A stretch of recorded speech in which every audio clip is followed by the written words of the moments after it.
नमस्कार।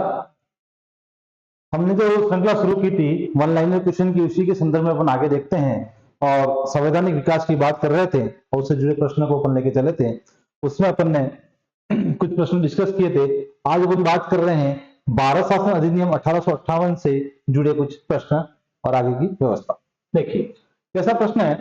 ब्रिटिश संसद द्वारा act for the better government of India किस वर्ष पारित किया गया था? प्रश्न को थोड़ा रिपीट से देख सकते हैं। ब्रिटिश संसद द्वारा act for the better government of India किस वर्ष पारित किया गया था? एक एक्ट बना था जो अपने सैनिक स्वतंत्रता संग्राम हुआ था 1857, उसके बाद 1858 का अधिनियम लागू हुआ था, उसके संदर्भ में एक्ट बना था, act for the better government of India. तो ये जो हुआ था वो 1858 के अधिनियम के बाद हुआ था, यानी उससे ही लागू माना जाता था। इसका आंसर होगा 1858 का अधिनियम। नेक्स्ट क्वेश्चन देखते हैं। किस अधिनियम द्वारा भारत का शासन कंपनी के हाथों में से लिया गया और उसको ब्रिटिश राज के अधीन कर दिया गया? तो ये सिंपल आंसर है 1858 का अधिनियम।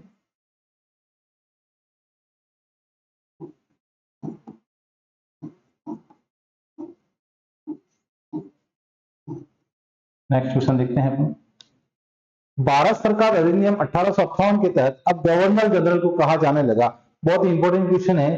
तो ये प्रश्न कई बार एग्जाम में पूछा गया, बहुत से एग्जाम में, कि गवर्नर जनरल को 1858 के बाद क्या कहने लगा? तो उसके बाद इसका जो नामकरण कर दिया गया था वो कर दिया था वायसराय। ध्यान रखना दोस्तों, गवर्नर से गवर्नर जनरल, और पहले भारत के गवर्नर जनरल कौन थे? बंगाल के गवर्नर जनरल कौन थे? और उसके बाद भारत के गवर्नर जनरल कौन थे? और उसके बाद गवर्नर जनरल का जो नामकरण है वो वायसराय कर दिया गया। ये सारे के सारे जो डेटा है वो आप कंटिन्यू उसको देखते रहना, कुछ पीछे के प्रश्न भी आप देख सकते हो। नेक्स्ट अपन देखते हैं, भारत के प्रथम वायसराय कौन थे? बहुत ही अच्छा प्रश्न है, भारत के प्रथम वायसराय कौन थे? इससे जुड़े दो प्रश्न अपने को बनते रहते हैं कि कौन थे। तो भारत के प्रथम लॉर्ड कैनिंग थे।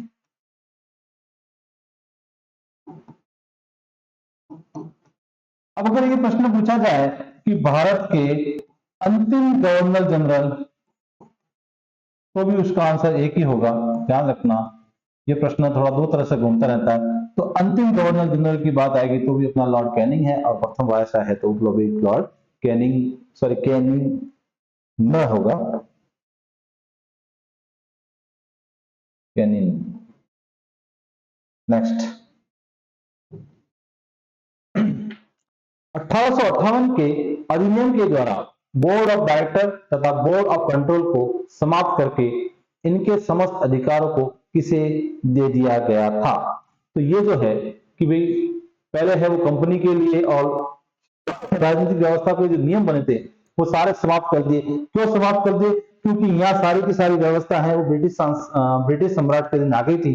तो ब्रिटिश सम्राट की ओर से भारत में एक पद मतलब पद बनाया गया था, वो था भारत सचिव के नाम से। तो ये सारी व्यवस्था दी गई थी भारत सचिव को दी गई थी। भारत सचिव को ये सारी व्यवस्था दे दी गई थी। ठीक है, तो भारत सचिव को व्यवस्था दी गई थी। नेक्स्ट क्वेश्चन देखते हैं, किस अधिनियम द्वारा निदेशक मंडल और नियंत्रक मंडल को समाप्त कर दिया गया था? बहुत ही अच्छा प्रश्न है कि ऐसा कौन सा अधिनियम लाया गया था जिसमें दोनों को समाप्त कर दिया गया? तो दोनों को समाप्त करने की बात आई थी, तो उसका आंसर हो जाएगा 1858 का भारत शासन अधिनियम, या अधिनियम एक ही बोलिए, भारत शासन अधिनियम।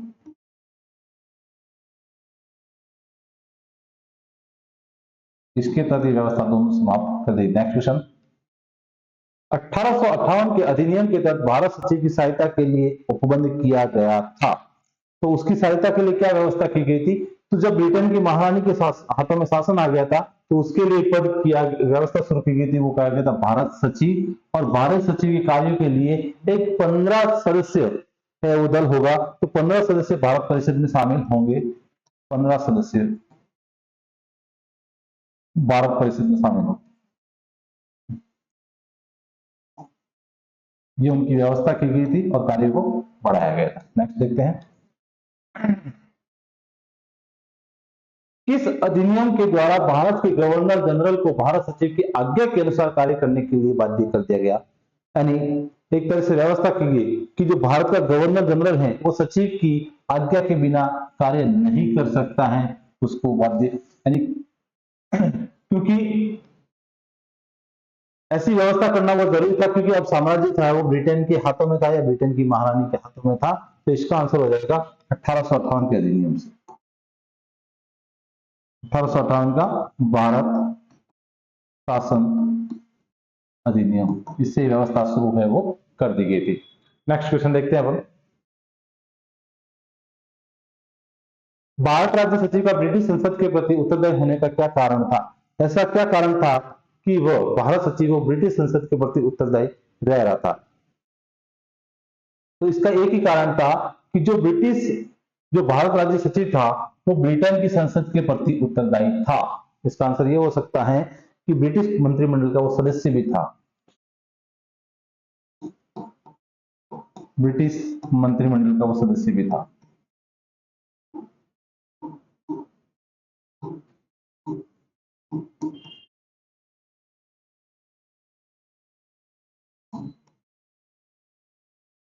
उसका सदस्य था, महारानी का व्यक्ति था, तो इस वजह से वो उसी के संदर्भ में या उनके प्रति है वो उत्तरदायी रहता था। नेक्स्ट क्वेश्चन देखते हैं अपन, आधुनिक भारत में सर्वप्रथम प्रतिनिधित्व प्रणाली का आरंभ करने वाला अधिनियम कौन सा था? बहुत ही अच्छा क्वेश्चन है, इंपॉर्टेंट क्वेश्चन है कि ऐसा कौन सा अधिनियम है जिसमें भारत में प्रतिनिधि प्रणाली की बात की गई थी? तो ये जो व्यवस्था की गई थी वो 1861 के अधिनियम में की गई थी, 1861 का अधिनियम।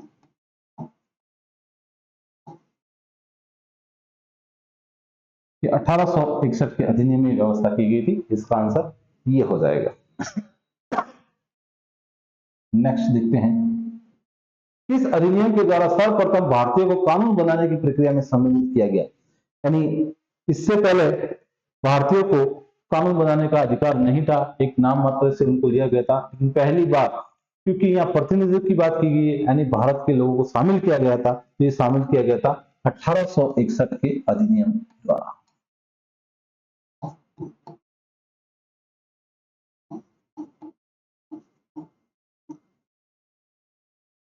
के अधिनियम द्वारा उनको शामिल किया गया था।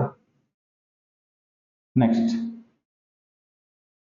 भारत परिषद अधिनियम 1861 के द्वारा आपातकाल यानी इमरजेंसी आपातकाल में अध्यादेश जारी करने की शक्ति किसे दे दी गई थी? बहुत अच्छा क्वेश्चन है कि किस व्यक्ति को अध्यादेश जारी यानी ऑर्डर जारी करने की शक्ति दी गई थी जब इमरजेंसी हो जाए? तो उसके लिए आंसर हो जाएगा वायसराय। तो ये वायसराय को पावर दिया गया था, वायसराय को अधिकार दिया गया था। नेक्स्ट, किस अधिनियम द्वारा मद्रास से मुंबई की प्रेसिडेंसी को पुनः विधायी शक्तियां देकर विकेंद्रीकरण की प्रक्रिया की शुरुआत की गई थी?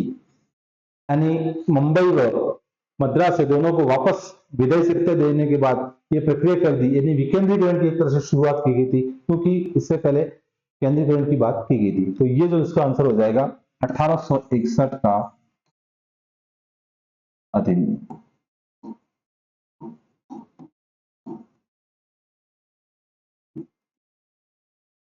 का अधिनियम। नेक्स्ट, किस अधिनियम में विधि निर्माण के क्षेत्र में शक्ति विभाजन के सिद्धांत की कल्पना की गई थी? यानी शक्तियों का पृथक्करण, यानी इससे पहले अपन ने पढ़ा कि विकेंद्रीकरण की बात की थी, यानी शक्तियों के विभाजन की बात की गई थी, तो उसके संदर्भ में भी अपन कह सकते हैं 1861 के अधिनियम में बात की गई थी। तो 1861 का अधिनियम।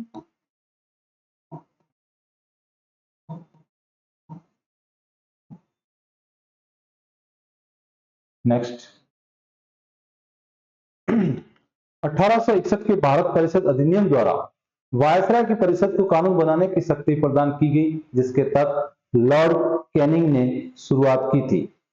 बहुत ही अच्छा प्रश्न है और प्रश्न थोड़ा सा कई बार एग्जाम में घुमा के पूछा था कि पहली बार विभागीय प्रणाली या पोर्टफोलियो व्यवस्था किसने शुरू की गई? तो विभागीय प्रणाली भी कह सकते हैं या कानून बनाने की शक्ति दी गई तो लॉर्ड कैनिंग ने शुरू की गई थी, लॉर्ड कैनिंग के द्वारा व्यवस्था शुरू की, तो उसको अपन कह सकते हैं विभागीय प्रणाली।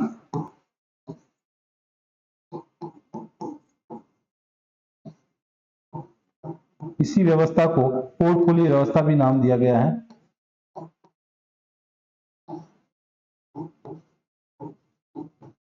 पोर्टफोलियो व्यवस्था।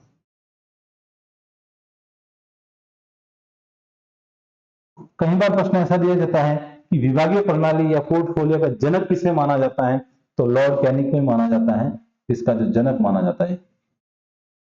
विभागीय प्रणाली या पोर्टफोलियो व्यवस्था का जनक माना जाता है वो लॉर्ड कैनिंग को माना जाता है। नेक्स्ट प्रश्न, 1861 भारतीय परिषद अधिनियम द्वारा वायसराय की कार्यकारी परिषद में विधि निर्माण हेतु सम्मिलित किए जाने वाले कितने अतिरिक्त सदस्यों की संख्या का उपबंध किया गया था? यानी मिनिमम कितने मेंबर हो सकते हैं कि कोई भी अगर कानून बनाना है तो कानून बनाने के लिए जो विधायी होगी, जो व्यवस्था होगी, उसमें न्यूनतम कितने सदस्य हो सकते हैं, अधिकतम कितने सदस्य हो सकते हैं। तो न्यूनतम सदस्यों की बात की गई थी वो 6 है और अधिकतम की गई थी वो 12 है। तो ये न्यूनतम है और ये अधिकतम सदस्य हो सकते थे।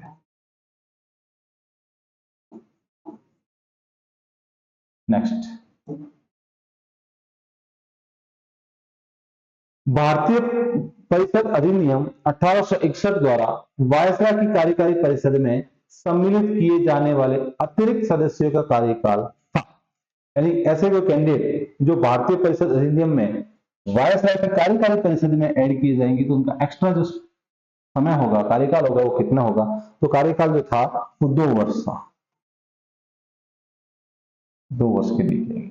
नेक्स्ट क्वेश्चन देखते हैं, भारतीय परिषद अधिनियम 1861 के अंतर्गत प्रांतों में स्थापित की गई विधान परिषदें थी। यानी किस किस स्थान पर है वो प्रांतों में विधान परिषद स्थापित की गई थी?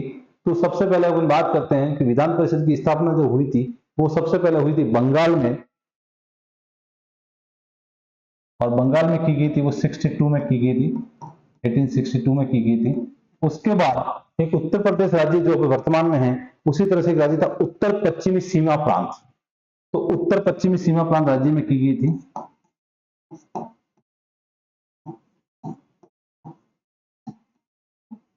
उत्तर पश्चिमी सीमा प्रांत यानी उत्तरी और पश्चिमी सीमा पर स्थित होने के कारण इसका नाम था, ये था। और ये भी लगभग लगभग उसी के समय में की गई थी, तो ये थोड़ी सी बाद में की गई थी, 1866 के आसपास की गई थी, 1866। और एक राज्य था पंजाब, और पंजाब में भी लगभग लगभग उसी समय की गई थी, तो 1867-68 ईस्वी में की गई थी। तो इस तरह से 3 राज्यों में बात की गई थी। सॉरी, पंजाब में थोड़ी सी लेट की गई थी, माफी चाहूंगा, पंजाब में थोड़ा सा कंफ्यूजन है, 97 के आसपास की गई थी।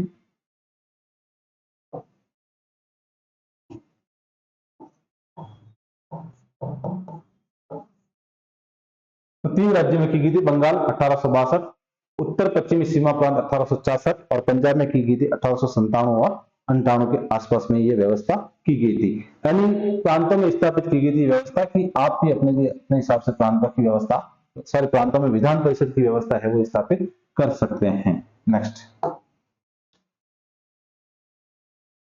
वायसराय की कार्यकारी परिषद में विधि सदस्य को किस रूप में सम्मिलित किया गया था?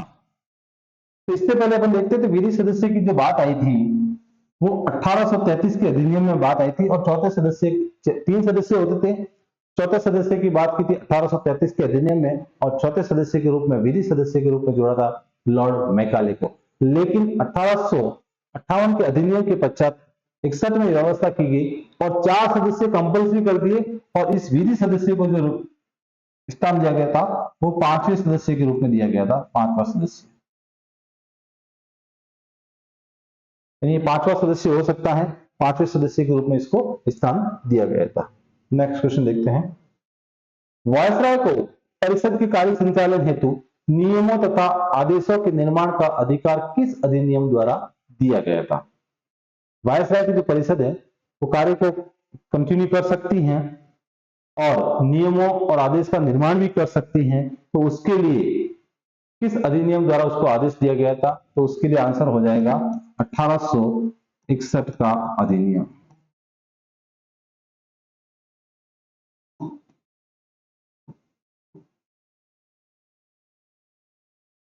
नेक्स्ट देखते हैं अपन, वह अधिनियम जिसमें भविष्य की प्रतिनिधि सरकार के शुभारंभ का प्रथम प्रयास था।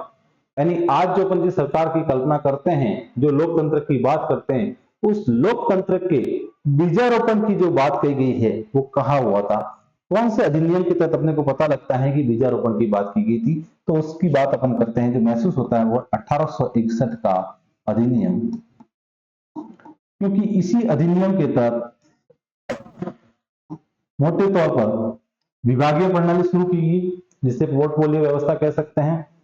केंद्रीय विधान परिषद में भारतीयों के लिए जगह दी गई, उसी के संदर्भ में राज्यों के लिए भी विधान परिषद की बात की गई, और इस तरह से एक प्रशासनिक व्यवस्था में थोड़ा सा बदलाव किया गया, और एक लोकतंत्र की जो आधुनिक लोकतंत्र है उसकी अपन कहीं कि एक हल्का सा बीजारोपण अगर देखते हैं तो 1861 के अधिनियम में अपन देख सकते हैं, महसूस कर सकते हैं। नेक्स्ट क्वेश्चन, वायसराय को अपनी परिषद के सदस्यों में कार्य विभाजन यानी पोर्टफोलियो विभागों का बंटवारा का अधिकार दिया गया था। तो ये प्रश्न एक तरह से रिपीट हो रहा है, और इसमें अपन कह सकते हैं 1861 का अधिनियम, क्योंकि दोनों व्यवस्था है वो एक ही है, और 1861 के अधिनियम में ये हुई थी।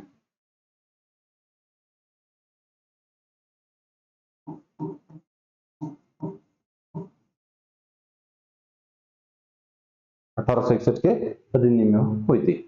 नेक्स्ट क्वेश्चन देखते हैं अपन, भारतीय परिषद अधिनियम 1861 के अधीन गठित वायसराय की कार्यकारिणी परिषद में प्रशासनिक सेवा के सदस्यों की संख्या कितनी थी? यहाँ है जो प्रश्न, प्रशासनिक सदस्यों की संख्या पूछी जाइए कि कितनी सदस्य संख्या होती थी।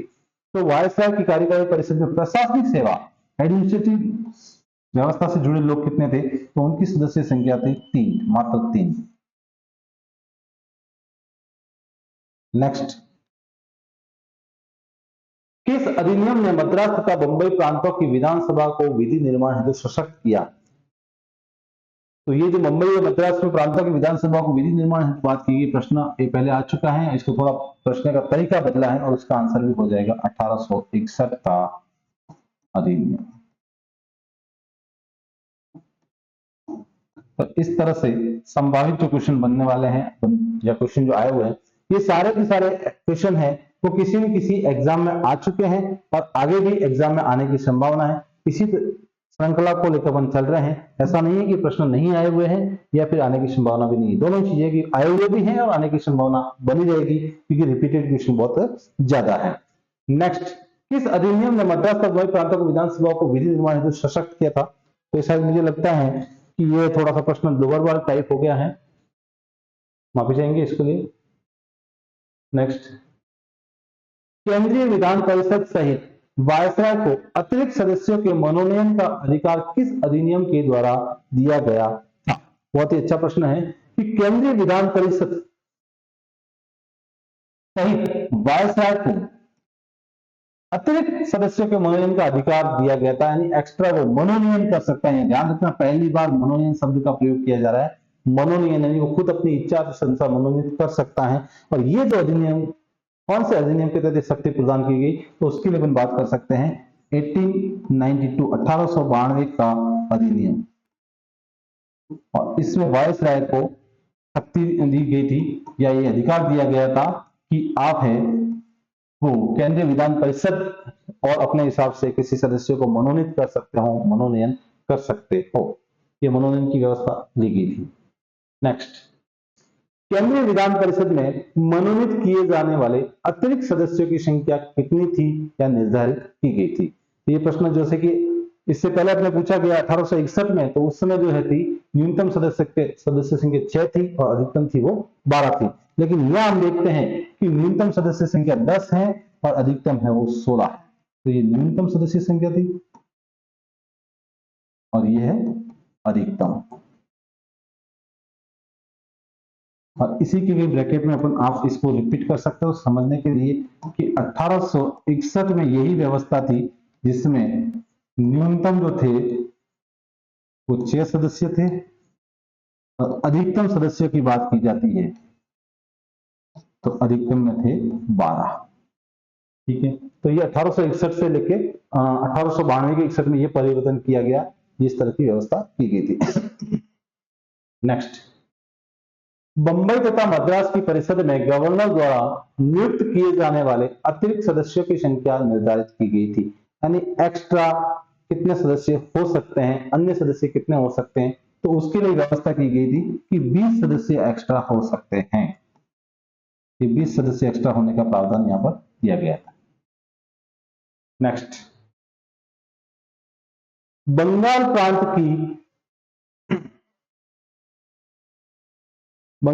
की परिषद में गवर्नर द्वारा नियुक्त किए जाने वाले अतिरिक्त सदस्यों की संख्या कितनी निश्चित की गई थी?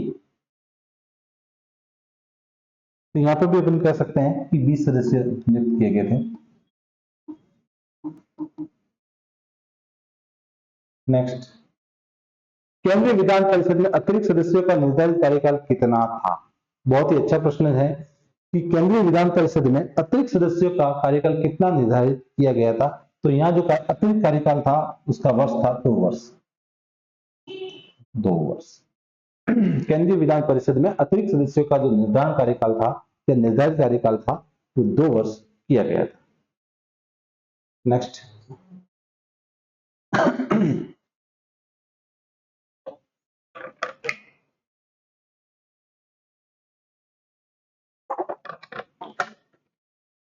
केंद्रीय विधान परिषद में अतिरिक्त सदस्यों के निर्वाचन हेतु कौन सी रीति अपनाई गई थी?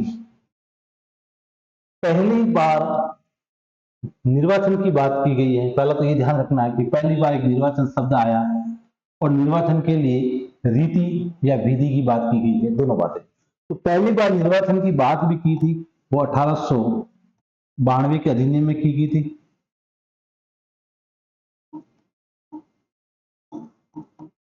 और पहली बार अगर निर्वाचन की विधि की बात की गई तो व्यवस्था थी परोक्ष निर्वाचन।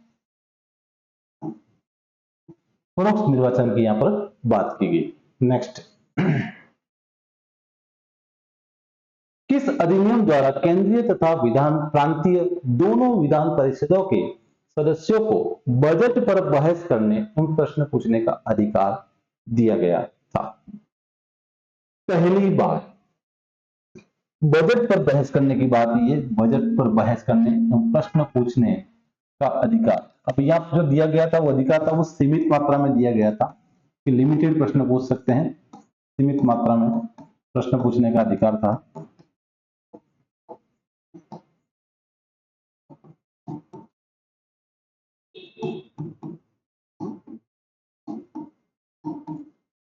अपन बात करते हैं बजट की, तो बजट का जो प्रावधान हुआ था वो पहली बार हुआ था 1860 में। और ध्यान रखना बजट केवल और केवल एक शब्द है, संविधान में कहीं पर बजट शब्द का प्रावधान नहीं है। बजट के लिए एक शब्द आता है, वो शब्द आता है वित्तीय व्यवस्था या वित्तीय विवरण कह सकते हो।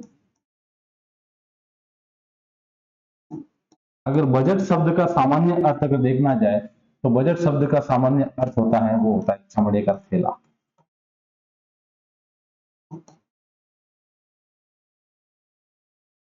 अठारह वित्त मंत्री जॉन थे, उनके हाथ से एक बार तो वो संसद में जा रहे थे तो उनके हाथ से थैला है वो गिर गया और उसके मुंह से निकल गया बजट गिर गया, और वहीं से ये शब्द है वो प्रचलन में है। वास्तव में ये चमड़े का थैला था। तो पहली बार बजट पर बहस करने और प्रश्न पूछने का अधिकार, और वो भी सीमित मात्रा में प्रश्न पूछने का अधिकार दिया गया था। तो उसका सही आंसर है 1892 का अधिनियम, और इसी के तहत ये व्यवस्था शुरू की गई थी।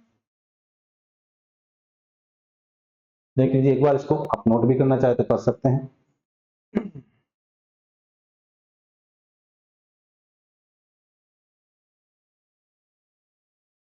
नेक्स्ट, 1892 के अधिनियम के अंतर्गत नवीन विधि निर्माण के तहत प्रांतीय व्यवस्थापिका सभाओं के लिए अनिवार्य था। कोई भी नया कानून करना है, नया कानून बनाना है, नए कानून की निर्माण की बात करनी है तो उसके लिए क्या कंपल्सरी था, क्या अनिवार्य था, ये प्रश्न दिया गया है। तो इसके लिए जो कंपल्सरी था वो था वायसराय की स्वीकृति। तो इसका आंसर हो जाएगा वायसराय की स्वीकृति।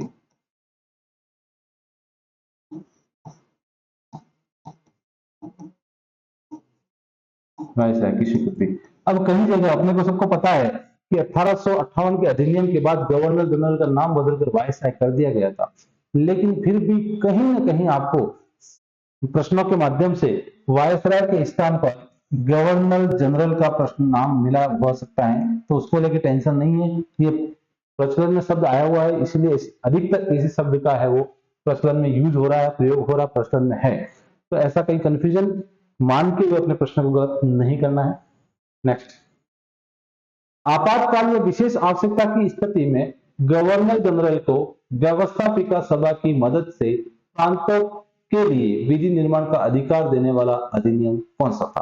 प्रश्न थोड़ा सा बड़ा है, लेंथी है, इसको अगर आप तरीके से एक बार और रिपीट कीजिए।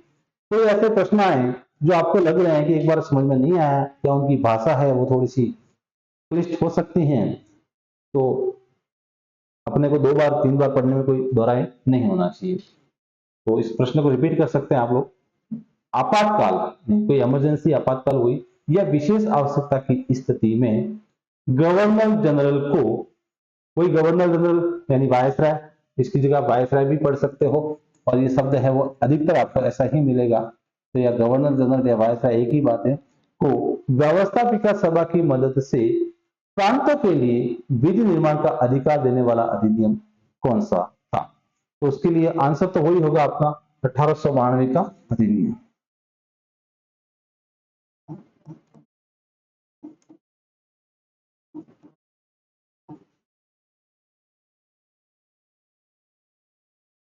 ये प्रश्न अगर आप साथ ही साथ लिखते रहेंगे और आप इसमें कलेक्शन बना रहेंगे तो आपके पास में प्रश्नों की एक श्रृंखला बहुत अच्छी हो जाएगी, और अगर आप रिवीजन करोगे तो आपको इधर उधर भटकने की जरूरत नहीं पड़ेगी। आप चाहे तो इसको साथ साथ में भी लिखते रहिए। नेक्स्ट क्वेश्चन है, 1892 के अधिनियम के अधीन प्रांतीय परिषद के अतिरिक्त सदस्यों का चुनाव किया जाता था। प्रश्न को थोड़ा देखिए, प्रश्न बहुत ही कॉम्प्लिकेटेड तरीके से प्रश्न पूछा जाता है कि 1892 के अधिनियम में प्रांतीय परिषद के अतिरिक्त, प्रांतीय परिषद के तो चुनाव होते ही थे जिसमें परोक्ष रूप से चुनाव की बात की गई थी, इसके अलावा, अतिरिक्त का मतलब अलावा, किस सदस्यों का चुनाव है वो किया जाता था? ऐसी कौन कौन सी व्यवस्था थी जिनमें चुनाव की प्रक्रिया है वो लागू की गई थी? तो उसमें अपन देख सकते हैं कि एक तो विश्वविद्यालय में चुनाव होने की प्रक्रिया थी। अब विश्वविद्यालय में जो मेंबर होते थे उनके इलेक्शन होते थे, विश्वविद्यालय के सदस्य हेतु चुनाव होते थे। फिर अपन देख सकते हैं कि भारत में बहुत पहले से ही है तो नगर पालिका प्रचलित थे, नगर निगम नगर पालिका। तो ये नगर निगम या इसको आप पालिका भी कह सकते हैं, नगर निगम या पालिका के सदस्य जो होते थे उनके इलेक्शन का प्रावधान है वो 1892 के तहत ले दिया गया था। और उसके बाद अपन देखते हैं तो कहीं कहीं जिला परिषद और व्यापारिक जो संघ बने हुए, व्यापारिक संघ बहुत प्राचीन समय से चल रहे थे। इतिहास के दृष्टिकोण में भी देखते, इतिहास में भी इनको एक श्रेष्ठी या सोष्ठी के नाम से जाना जाता था। तो व्यापारिक संघ और इन जिला परिषद इनके होते थे। तो यहाँ नेक्स्ट अपन लिख सकते हैं जिला परिषदों के मेंबर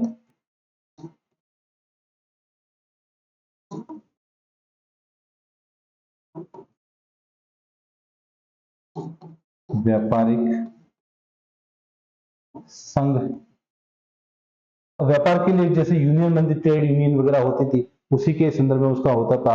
और कहीं जगह इलेक्शन नहीं होते थे लेकिन जमींदारों की सिफारिश मानी जाती थी।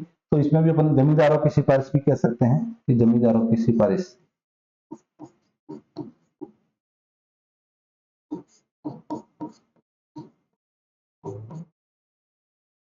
तो ब्रैकेट में कर सकते हैं अपन। तो इस तरह से इलेक्शन की जो प्रक्रिया थी कि प्रांतीय परिषद के एक्स्ट्रा जो चुनाव होते थे वो यूनिवर्सिटी में होते थे, जो नगर निगम या नगर पालिका है वहां हो सकते थे, जिला परिषद के सदस्य और व्यापारिक संघ 4 जनों के सदस्यों के यहाँ पर चुनाव होते थे। नेक्स्ट क्वेश्चन देखते हैं, 1892 के अधिनियम के तहत केंद्रीय परिषद के गैर सरकारी सदस्यों का निर्वाचन किस प्रकार का होता था? बहुत अच्छा क्वेश्चन पूछा गया है इन्होंने कि गैर सरकारी सदस्य होते थे, इनका चुनाव निर्वाचन किस तरह से होता था? तो गैर सरकारी का निर्वाचन किस तरह से होता था? तो उसके लिए प्रांतीय परिषद हुआ करती थी और प्रांतीय परिषद के तहत गैर सदस्य प्रांतीय परिषद की सिफारिश के आधार पर इनका चुनाव होता था। तो यहाँ पर लिख सकते हैं प्रांतीय परिषद की सिफारिश पर।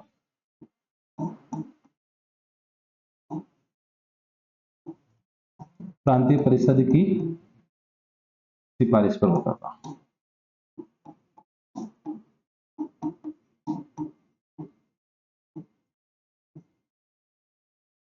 प्रांतीय परिषद की सिफारिश पर ये चुनाव होते थे।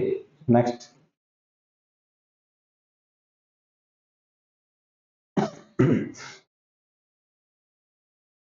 1892 के अधिनियम के अधीन गठित होने वाली व्यवस्थापिका सभाओं, जिसमें केंद्रीय और प्रांतीय के सदस्य किस प्रकार के प्रश्न नहीं पूछ सकते थे। बहुत अच्छी बात है कि ऐसे कौन से प्रश्न हैं जो नहीं पूछे जा सकते थे। तो इसके लिए प्रावधान थी, पूरक प्रश्न बिल्कुल नहीं कर सकते थे, और एक ऐसे प्रश्न जिस पर डिस्कस किया जा सकता है, तर्क किया जा सकता है, तो तर्क वाले प्रश्न नहीं पूछ सकते थे।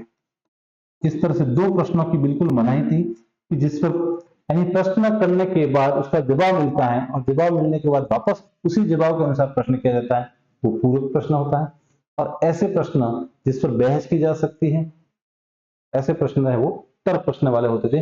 तो इन दोनों प्रश्नों को पूछने की बिल्कुल मनाही थी। आप सामान्य प्रश्न पूछ सकते हो, तर्कशील प्रश्न है वो नहीं पूछ सकते हो। नेक्स्ट, 1892 के अधिनियम द्वारा स्थापित व्यवस्थापिका सभाओं की वास्तविक स्थिति कैसी थी, या वास्तविक स्थिति किस तरह से थी। तो यहां पर देखते हैं कि वैसे कहने को तो ब्रिटिश गवर्नमेंट ने अधिकार दे दिए थे जनता को और केंद्रीय परिषद को, विधायी परिषदों को, लेकिन वास्तविकता ऐसी नहीं थी। केवल और केवल ये नाम मात्र की थी, परामर्शदात्री परिषद मानी जाती थी। तो इनकी जो वास्तविक स्थिति थी वो परामर्श वाली थी। ये परामर्श सलाह दे सकती थी, सलाह मानना या न मानना वायसराय की इच्छा पर निर्भर करता था। तो ये परामर्शदात्री स्थितियों में थी।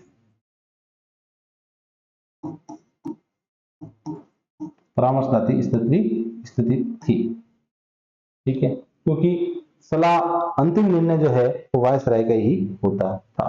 नेक्स्ट क्वेश्चन देखते हैं, 1892 के अधिनियम की आलोचना करने वाले नरमदलीय नेताओं के नेतृत्वकर्ता कौन थे। तो यहां पर देखते हैं कि एक 1885 के आसपास कांग्रेस की स्थापना हो जाती है। कांग्रेस की स्थापना अंग्रेज अधिकारी जिनका नाम होता है A.O. हुम, वो करते हैं। इस कांग्रेस की स्थापना को एक सेफ्टी वॉल के रूप में माना जाता है, ताकि भारतीय लोगों का जो एक जोश है, वो जोश या कह सकते हैं कि भारतीय लोगों के दिल का जो उबार है वो उस कांग्रेस के माध्यम से वो रख सकते थे। तो ये व्यवस्था शुरू की गई थी। इसी कांग्रेस के आगे जाके अपन स्थिति देखते हैं तो इसमें एक व्यक्ति जुड़ते हैं, बाल गंगाधर तिलक। बाल गंगाधर तिलक जो कि अपने क्रांतिकारी विचारों से जाने जाते हैं, और वो एक आगे जुड़ के तो इसी दल में नरम दल और गरम दल दो चीजें विभाजित हो जाती हैं। और उस दोनों का पता जो है वो 1905 के सूरत विभाजन के आसपास रहता है। यानी एक विभाजन है वो उसी समय होता है, सूरत के विभाजन की स्थिति के समय। तो उसमें जो गरम दल का तो है उसमें नेतृत्व करता पता ही है, नरम दल का भी पता ही होता है। तो ऐसा कौन व्यक्ति था जो नरम दल की बात कर रहा है, तो नरम दल में था गोपाल कृष्ण गोखले।